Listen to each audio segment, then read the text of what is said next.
खाई। बाप रे बाप, लंगटी ना कैसे हम लोग सपर जाता एक कोने आमा कि चोरा के रख दे तड़ी सा। यही से तो हम देख लेनी हां। अच्छा ई बताओ, जब खियावे के औकात नहीं तो बोलावत काहे ले बैसन? का जानी लुकावा के धरत है, लुकावा के लागत कि सोच ले।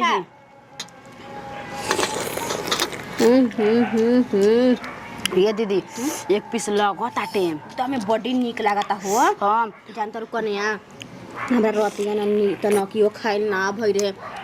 का दिले रहिसन त एगो खाली पेटी देले रहिसन लाजी हाज लागल हटे। हमारा खाए का मन ना करत रहे, सोच ले का करे।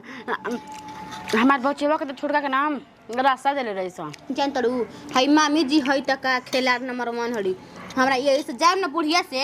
ऊ झगड़ा करम कन्या की का बतलावेला रउआ ना गइनी हमरा भेजनी यही नौ नतीजा करावे खातिर करम ना जी आदमी आफत करम झगड़ा ठीक बा। कितना निक लागता एक कन्या कौन की बनैली है ये दीदी? हां की बनैली हां? जवन बूढ़ी नहीं की मौसी मामी जी उनकर हमरा बुझाता न कि बहिन के लड़की रही। हां अच्छा जना कल रात पहले हेरा गइल बड़ी ए दीदी छुमु चलतिया बनावतिया जी। हां ऊ है बड़ी खाना स्वादिष्ट बनावतिया हो कन्या। देवरा से शादी करा देते जे हमरे के देवरा से शादी ना ना गे ना नाता में पड़ जाता पागल हो। कितना निक लागता ओहो। लेकिन कुछ कह जब चोरा के खैला में मजा ही कुछ अलग कुछ और होला देह में औरी लगे रे। देखो हम हिताई न ताई घूम के मछरी मुर्गे खा के देखो देह बना ले बनी। ए दीदी देखी हेसी आदमी दिहना के एक कन्या लग खा ला ओसे कुछ तो मन में आठूस रही। एक कन्या जानतलू नैहर में हम खाइले रहनी है ना ससुरे में पेट तक कभी भरबे न कर ले उतना। आ जब मछली मुर्गा देवरन से न तो हम ताकत रही ना। हमारे बचपन ही के आदत हटे ताकत रही ना कि हमरा के औरी मिली त ठीक रही। बना देवेलन जा लेकिन ना देवेलन से त का करबू ऐसे त देखो। लेकिन तू कन्या एगो बड़ी नाम के काम कर देले बड़ू। दीदी हम सोचत रही ना केकरा के बोलाई याद पड़ला फिर रहुए के कने रुका बुलावत हन दीदी जी के। अकेले है ना सौधी जी हमारा से ना हो ठीक है कह देलू हमरा के बुला देलू त काजल कहां गइल बनी जा रुकी फोन पर फोन आवत त उहा सके सुन खा के रख देबो जी पते ना चली कोई ना। हां मैं अभी कोई नहीं रख फोन चलो। ई का करत अड़ू जा हो आहो ई का करत जा हैं? ई बियाह शादी में आइल बजा कि घर में हमनी के नौटंकी करे आइल बजा हो? ओने रहा घर में नौटंकी करे आइल बजा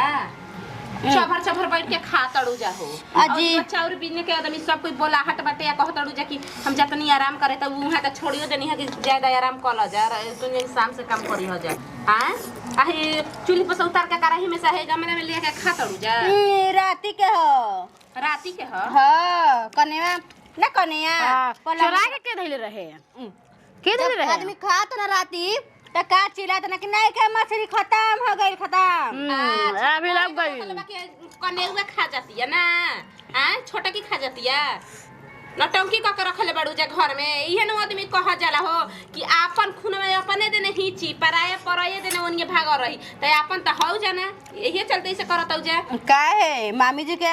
हमनी के सब खत्म का कर देनी जा। हां आदमी का के न बोलावे ला कन्या काहे के चोरा के रखले रह जा। हां चा भेला हमनी के ना जानत रही जा कि हइसन ऐसन घर में अरे लीला होई। कैसे पोस पानी में गए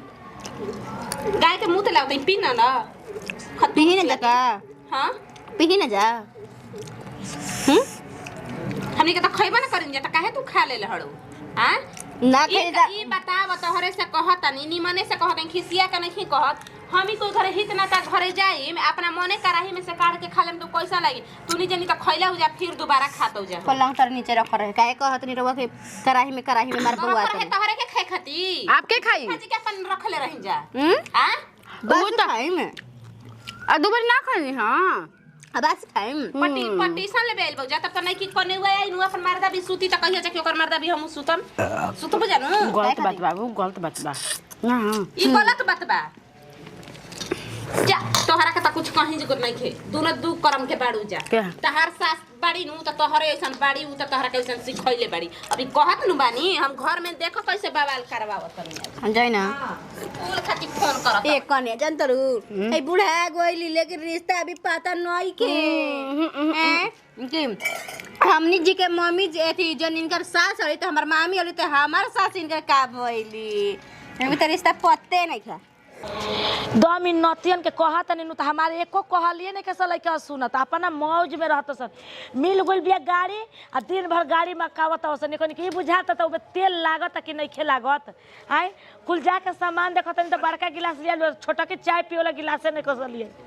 कैसे परोजन में चली केकरा कितना कप धोइया सन पतोइया आ गिलास खोजे चलिए सन मिली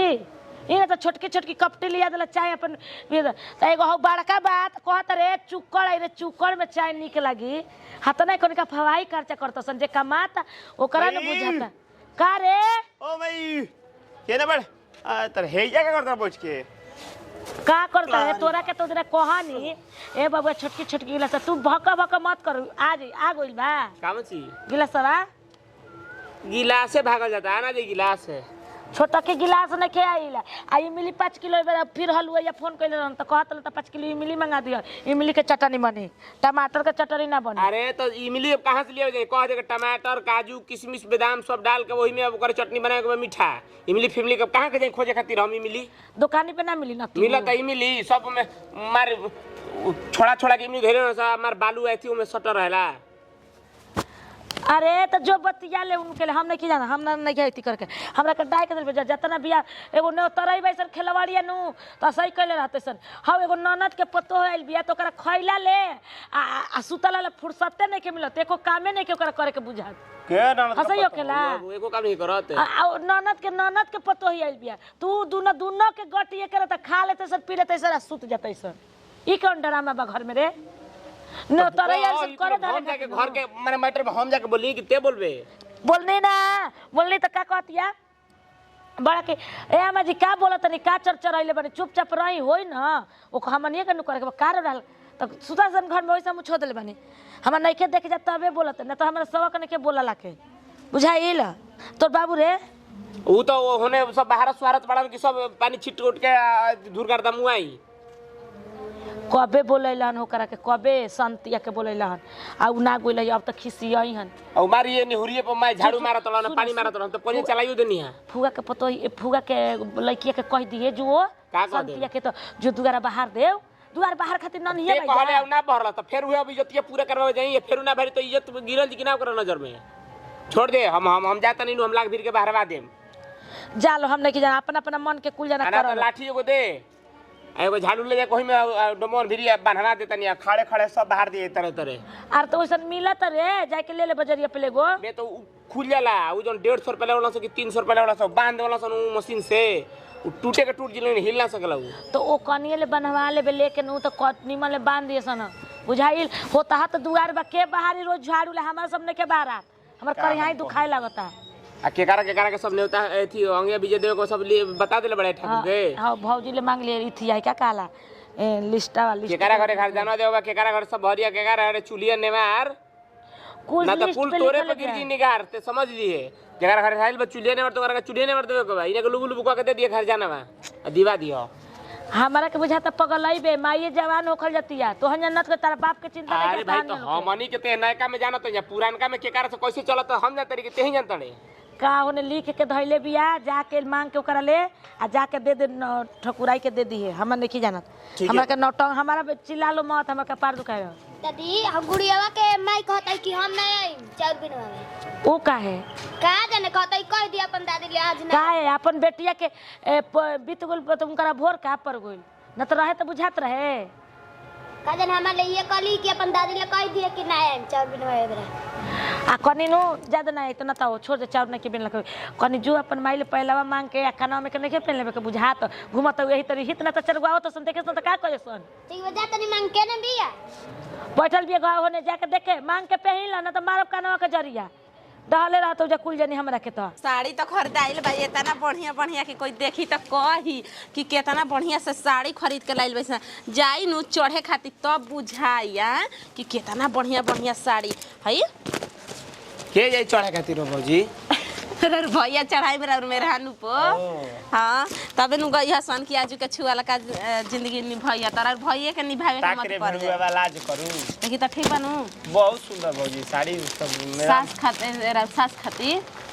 सास हसन बड़ी के हसन साड़ी किन देलु ह हसन बड़ी सास अरे बूढ़ भाई तो बूढ़े ऐसा न जाई मतलब अच्छा जवान कहतई औरू अरे बताइए अब का ये देवर बाबू चका चका रहन भौजी कातना गारदा उड़त हो उड़ता मौगी आई तबे नु साफ करी मॉल मॉल के नहवाई साफ करी उ हां वे हां साफ करी हां तो ठीक है मॉल मॉल के भौजी तब तो तू आइले तो भैया को खूब साफ करत हो यार मॉल मॉल के एकदम सबुरदानी से तो बिना भैया के साफ कइले जी के हम टिकल बानी हां और भौजी बतावा का कहत तो आई धरी त नहीं के बड़ी दिन हम भौजी आंख फाड़ फाड़ के तकले बानी बुझलू कि ना 3 गो साल हम अपना से वो घर में भुरकी खोल देले बानी जान लो का बना घर में जी तू नहीं जानत तू अभी कुल बात का बना घर में हम अपना घरवा में से तारा घर में अपना से 3 गो ईटा घसका देले बानी कोठी लेवा देने का जी गुरु की आई दांत छिनार बानी का जी रे भैया कहता नी नु कि ई कोसे मूस का खंडर देले बाबसन हम अपना से खोल देले बानी का कहि अब हम कोई होता तो हमरा से बर्दाश्त लिया था अब का अरे छिनार कहीं का जिंदगी छिनारे में गुजर जी मगर अब ना सीट फाड़ देले बानी अब केता ना कुही कुही करम आब तड़ी ठीक एक जानला एक दिन में 3 गो बेडशीट फाड़ देले बानी बुझा तू का खातिर एक जगह से फाड़ के झाके नी आ जब देखी ना कि तू कब हेने मुहा कहलू तले डर लगला कि कहीं देख ना लत में मुड़िया लुकवा ले देनी आ फेरू सोचने का बोझे झाके तलो फटाल का केनो चल जाला लोग ना करला तो फिर दूसरा जगह फाड़ देबे नी यार ला चाहे दिए दे बबुआ जैसे जैसे देखले में जैसे जैसे सोचले बनी वैसे वैसे करे के बा बुझाता नु हां के भौजी काजी हम अपने से चल जी मुदीन आई हीरा काता ना रोगा जाए हबड़ैले बन जी नई के कार रोगा मन लागो बड़ी मंगुरी पर जी ने लगन जाना तू तारा से कह अब का हरदी मन तुरंते हरदी लागी अब कल उठो बारात जाई परसो कने आई तरसो सुहाग रात कहे के फेरा में नहीं के पड़े के बिहाने जइया विदाई हो के आई तो फट से ना चौठारी छोड़ियो ना तो हम उनकर ककन छोड़ा देम बुझ लिया का लोग घरवा में कोई कि चुदिरवा काता ना तूफान मचैले बा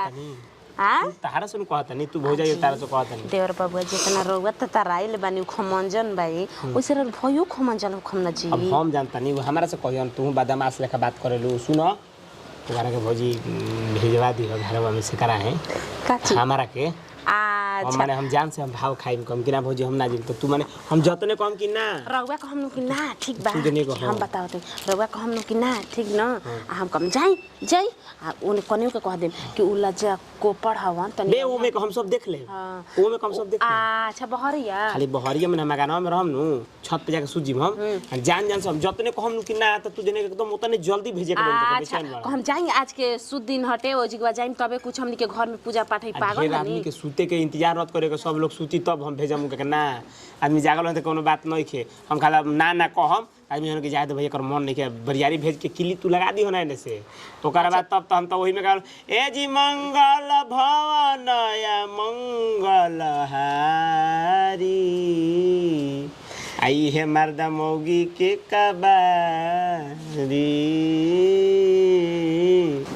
बाप रे बाप हई देखो मामी जी के पतो पड़े कि कतना ओठे पर कसैली तुरतड़ी यही से तो कुछ हम ना करवाए में धरवाए में काहे खाती हो आइल बनी करवावे धरवावे खाती हमरा घरे गई रही त केगो मार काम कइले रहलिए जा हमरा घर त मिस्त्री लागो रहन जा खाना बनावे खियावे वाला हैं यही जगह बाटे कि अपने से मोए काम धना मोए करे के बटुई एकदम में आगे लागो मन ना करला अब शादी बियाह में जाए खाती का जनी कन्या कहाँ गइली है त आइल बड़ी के हमरा मन लागत अटुए का हो कन्या जानता रे आय आय चाउर बीने के आ फटके के बोलावत है जहां वाली के ए कने हम कह देम कि हमर लाद झरता छोटकी नंदी कह देना ए उ बोलावा ताड़ी मामी चला जाके कला के चाउर बीने के फटके बा काहे के दीदी मतलब उ देख ले त ऐसे का हमनी कहता दीजी आ ए कने त के उ सोची न कि हम देख ले बानी चोर पकड़ ले बानी राती के मछली खाते तो एहनी के अपना कब्जा में रखी त अपना कब्जा में केहू के फलाना बो रहल नहीं कि केहू के कब्जा में आना रही हन रउवा सब खातिर रखल जा खाई खाती ना राती के रखल या अभी कल का हमनी के खाई त खवाइल त फेकाइबे न करना वो नाम रहे फुफ्फा जी के रे फुफ्फा जी के झूठ सच के नाम बाटे बुझा दी दीदी हम भी बतिया सोचता नहीं कनेवा जियारा अरे केने बाड़ू जाओ का जी मम्मी जी जैसने हमर ननद खेलवाड़ी बिया वैसने हमर ननद खेलवाड़ी पत्तो मिल गुल वैसन ननद के काहे जे मुंह फुला के अगर हुआ के बैठल बौजा है ढेर खाल बुझा का जानता नहीं मम्मी जी हमार आतना लाद झरता न कि एकदम मियाँ जे प्लस हो गइल बाटे ई त कनेवा धर के लान के जीवा बैठैले बड़ी न त ई रहती ना रहती न ए मामी जी त हम खेतवे में फभांटा जैसा फेकाई रहती अब ले वो नहीं है आ वो जब पेट झरता तोने मार भात तनी खइले रहत तो वही घरी मार खइलू कहत ऐसन हमर पतो ये कहते त मार लेके आ खातरी आ सुतर त दवाई तारा ना मंगा के चाहिए ना ए मामी जी का कही गईनी है लेकिन ना मिलल है भात खत्म हो गइल हटे आ का भइल तोरा हो हाथ लूल हो गइल क्या करने ई कैसे ना कहने को पनिया उतारत रहने का केवन ए कनी आई कवन ड्रामा रचले बौजा हमरा घरे बियाह शादी में करे धरे देखिए ओने से निकल मत है कुल फेंका के करे जाओ रे जवा खेला अब खेलवाड़ियन भी कन भी बैठल मन बीमार कर दिहसन उल्टी बुझाता करा दिहसन अरे मैं करे के मन बता करा जा ना त अपना अपना घरे जा हमर लड़का के बियाह हो जाई तो अब कैसे कोई करिया कोई थैला ऐसा बैठा रहता है जब आदमी कहत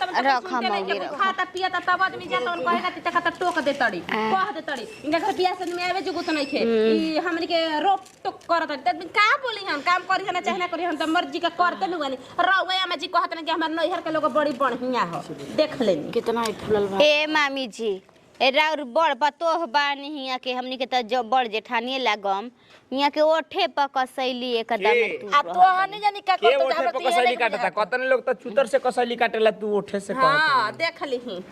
राउर भौजाई कतने लोग धूर कर देवेला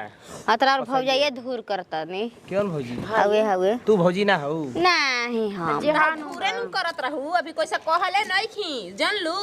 मनवा के बतिया मने में रखले बानी आई का